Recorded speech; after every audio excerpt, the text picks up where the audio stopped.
Hey you guys, it's Peter, and welcome to my channel, Peterisms, where I tell stories of my life and just little things that I have learned as I have grown into the person that I am today.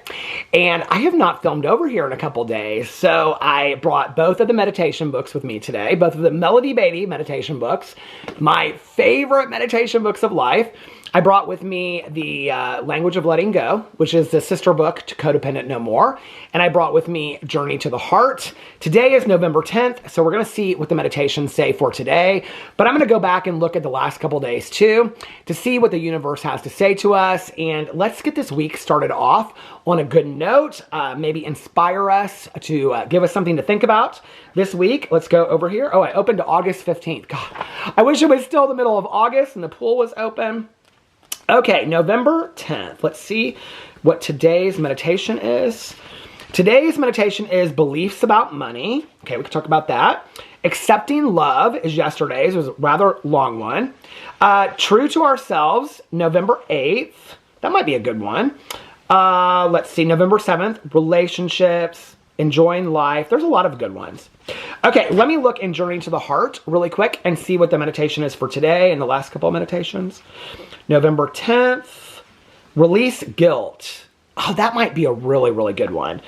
November 9th, a meditative journey. Oh, this is like a visual imagery one. I love those. Do you guys ever listen to those on YouTube where people, so it says like, go deeper into the forest. I am nobody to read those visual imagery things where it's like, go deeper into the forest. You can see the trees all around you.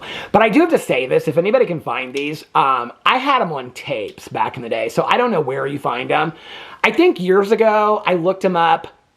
Maybe I was vlogging one day talking about it, and I think I looked them up on YouTube and I found them. But Melody Beatty actually has visual imagery tapes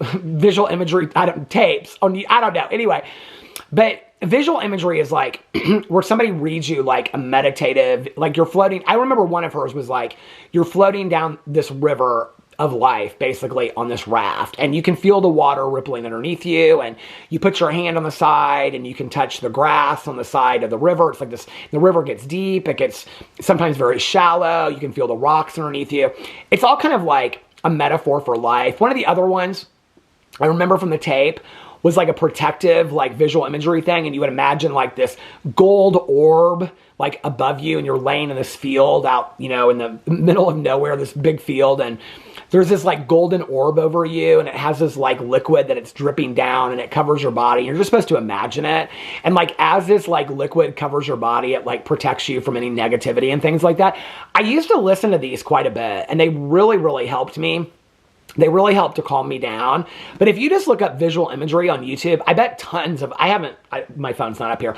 I bet there's tons of visual imagery things that come up on YouTube. I loved those back in the day.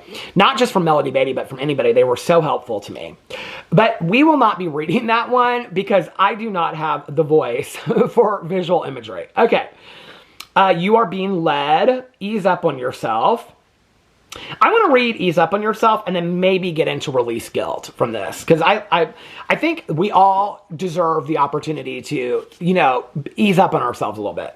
So this is from November 8th, Ease Up on Yourself, and this is in Journey to the Heart. When you don't know what to do next, ease up on yourself. See how much more you accomplish, how much easier life is, how much more you enjoy life when you aren't forcing yourself. Forcing can turn into fear. Fear that the job won't get done. Fear that the natural way things would evolve won't be right. Fear that you're not good enough. Learn a different way. Learn the way of love. Relax, sit back, let go for now. Do something different. Breathe deeply. Burn a candle, read a poem, light some sage. If fear is present, send it away. See it, feel it, then allow it to leave. Return to the task in love when it feels natural, right, and on time. Participate naturally, joyfully in creation, whether that's the creation of a relationship, a dinner, a garden, or a meeting. Sometimes it's time to focus, to try hard. Sometimes it's time to ease up. See how much more you get done when you ease up, and see how much more playing and laughing and enjoying gets done too. I love this meditation, and you know, it's interesting coming off the heels of this weekend because I had just a fantastic weekend. But I was also extremely productive this weekend and didn't kind of really plan to be. I made a list on Friday of things I wanted to get done this weekend. Now, I do this every weekend. I'm a big list maker. I know this is talking about like bigger issue stuff with like, you know, easing up on yourself, but I'm going to use this weekend as an example. So I go into Friday, right? I made this list of like things I wanted to get accomplished this weekend. It was like clean out the closet. I wanted to like, well, I put start cleaning the closet. And what I meant by that is I have clothes that are way too big for me and clothes that are way too small for me. So I wanted just to have stuff in the closet that's just my stuff that, we have a big closet, like a walk-in closet. And so my side, I wanted to just have stuff that fits. I just do a load, fold it, keep it in the basement, and then I just kind of pick my clothes from the basement. So the stuff that's in the closet, like I very rarely ever like use it because the stuff that I just wear the same stuff over and over and over again after I wash it, and it's just folded in the basement. So I wanted the closet to be like, I wanted to know that everything that's in the closet I can wear. That was one of my goals. And then clean the bathroom, and then do all this, get caught up on laundry and do this and do that. And I wanted to finish an audiobook, finish a physical copy book. I wanted to get caught up on all my TV shows. I had all these things I wanted to do this weekend, right? Well, I typically have lists like that I make, and very little of it sometimes gets done on the weekend. Through the weeks, I'm very productive. But on the weekends, I don't get a lot of that stuff done. And so on Friday, we were having our patio door installed, the new patio door. It didn't end up turning out that way because there were some complications with it and the measurements and stuff. So they're going to do that down the road. But I'd already kind of planned that on Friday, because it was going to be all day, that I wasn't going to be able to film inside because it was going to be loud. So I was like, okay, well, I'll just take that day and read or watch movies with Alex and the dogs in bed or whatever, because my husband was going to be here all day long. Well, even though they couldn't do that, they were out here for most of the day anyway, doing some other stuff. And so I was like, I started the day just kind of like reading on the front porch. So I vlogged very, very early on Friday because I was like, well, I can just spend the rest of the day reading and watching movies. I ended up going inside, and at some point I was like, I'm just going to do a little bit of the closet now while I'm listening to my audiobook.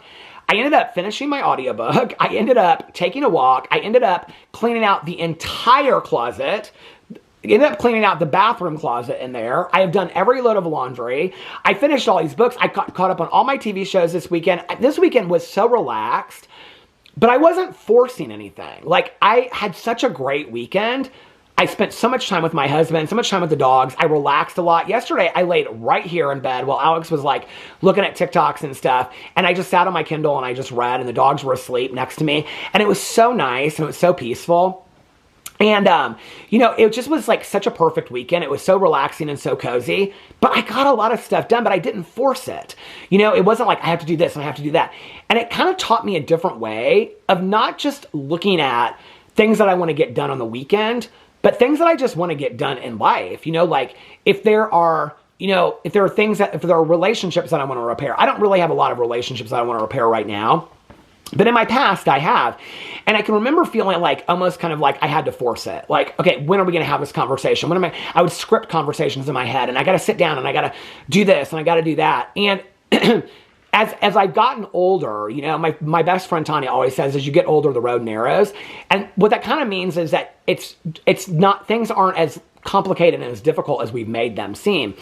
And, you know, as I've gone into, you know, repairing relationships, trying to accomplish my dreams, when I kind of just go into it simply and I don't try to force things seem to turn out a lot better for me than if I try to force the outcome, you know, or try to control the outcome.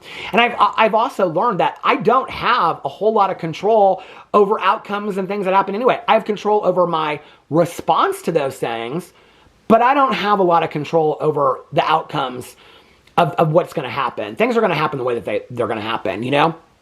Sometimes things turn out in life much better than I think they are, and sometimes things turn out the way that they weren't supposed to. And I can remember like years and years and years ago, a friend of mine that had gone back out and started using again. And I think most people that watch this channel know that I'm sober. I've been sober for a long time. I'm active in a 12-step program. And I was really upset about this friend of mine going back in. And I can remember talking to my sponsor at the time, who had since passed away. He had like 40 years sober. And I said to him, like, I really hope she comes back into, like, coming back to meetings and whatever. And he said, maybe, I'm talking about this from a spiritual point of view. And he said, maybe that's not what God wants for her. And I said, what do you mean? And he goes, just because you want her to come back to meetings, maybe that's not what he has for her, you know? And people have to feel the pain before they get sober. Maybe he's got other plans for her. Maybe, you know, maybe God wants her to get sober a different way, through a maintenance program. Maybe it's not through a 12-step program. You know, you don't know. Like, and I think that taught me a valuable lesson. that's me again trying to control outcomes, you know? I can remember back in the day, like before I got sober, even after I got sober, being in relationships and being like, I gotta make it work, I gotta make it work, I gotta make it work. When there was no working it out, like the relationship was just kind of over. And I think it was the acceptance of seeing where the relationship was at that I wasn't willing to do that. But that taught me a valuable lesson, because I can remember my husband and I started marriage counseling, and I was at the point where I thought, this is just over. Like, it's just like, we're headed to divorce. Like, and I mean, when he said to me, we're either going to go to therapy or we're going to get divorced, I honestly, I mean, this is like 10 years ago now. I thought, well, we're going to get divorced anyway, so what's the point in going to therapy? It was only when he said that I was so terrified that I was like, no, let's get into therapy. But, you know, I look at that, and what I did know, and I've said this to a lot of people in my personal life, is that I had that feeling from before that it was over. But with my husband, it didn't feel over. It didn't feel like we were done. Like, it still felt like we had a ways to go. And so those relationships that I tried to force in the past, friendships that I tried to force when they were already done and gone, like, I think I tried to force the outcome of making them work when it would have just been easier. I saw this episode of Oprah years and years and years ago, like in my 20s. And it was somebody on there talking about it's okay to say goodbye to relationships. I think that was a really hard lesson for me to learn, that not every relationship, not just romantic, I'm talking mostly about friendships here. Not every relationship that we're going to have in our life is supposed to be for eternity. It's not supposed to be a lifelong friendship. Some will be if we're lucky or if we're blessed, but not all will be. And I think that was a valuable lesson for me. It was also a valuable lesson for me to be able to walk away from relationships. And I'm not talking about abusive relationships and things like that or toxic relationships, but to be able to walk away from a relationship and say, there were good times. We did have good times. And I'm going to focus on those good times and wish that person the best. Like, I don't want to ruminate and sit there and obsess about all the negative and why did it turn out this way? And I don't want to do that. And that's really helped me in the long run too.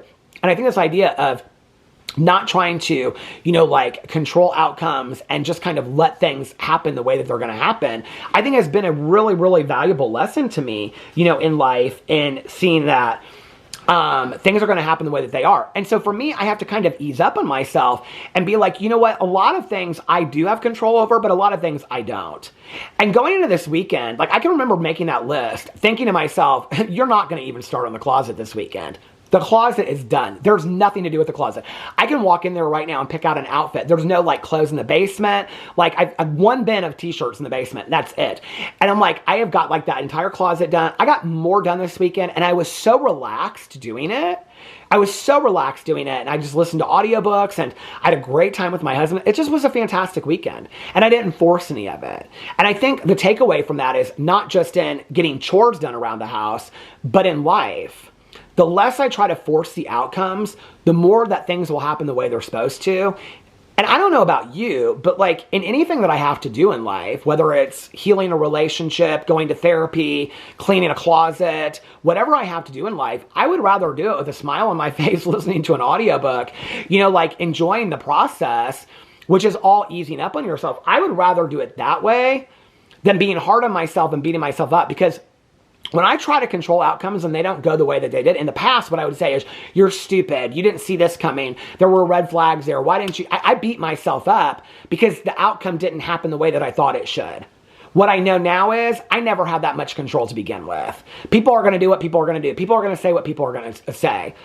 I'm going to do what I'm going to do. I'm going to say what I'm going to say. I only have control over me. You know, and once you give up that control over outcomes and other people and situations, life becomes a lot more easy, because it just becomes a lot easier because you realize I can only control so much. I can control my response. I can control my acceptance. I can control my level of gratitude and how I feel in my life today, but I can't control everything else out there. It's a huge weight to carry. You know, it's like a peacemaker in a family. I've said this for years, like if you're the peacemaker in the family and you're the one that's like, I don't want mom to be mad, because if mom's upset, then dad's gonna be upset, and then sister's gonna be upset, and this, blah, blah, blah, whatever, right? And then the dog's upset, and the dog's barking, and then mom's crying. And it's like carrying this huge water balloon on your head, trying to do this balancing act, because you gotta make everybody in the family happy. I'm sure some of you out there relate to this. What would happen if the water balloon broke and there was just a mess everywhere? What would you do next? You'd have to clean up the mess. And then what are you gonna do afterwards? The mess is going to get cleaned up and everybody's going to go on with their life. Stuff's going to happen the way it's going to happen. You're not going to put another water balloon on your head and balance it around because it's going to bust again too. You know, at some point you just have to let things happen the way that they're going to happen. I think about 5 or 10 years ago, I just was like, I have to just let things happen the way that they're going to happen. It's been an ongoing process that I've learned over time, and through things that I've gone through, I've learned it on a deeper level. I don't have as much control in this world, and I don't think I'm supposed to. I think that's one of the things I know today, is that I'm not supposed to. I'm supposed to be able to control my response to things. I'm much calmer now at responding to things than I was even a year ago, even 6 months ago. Depending on the day. There are days that I'm not great at that too, that I'm not calm, you know, that I'm like, and those are days that I have to use my other tools, my other skills, like starting my day over. And that's the skill that I do have today that I can use, you know? So it's all a work in progress. Anyway, let me know what you thought about that meditation. I'm just going to stop with that one today. I love you guys, and I will see you tomorrow. Bye.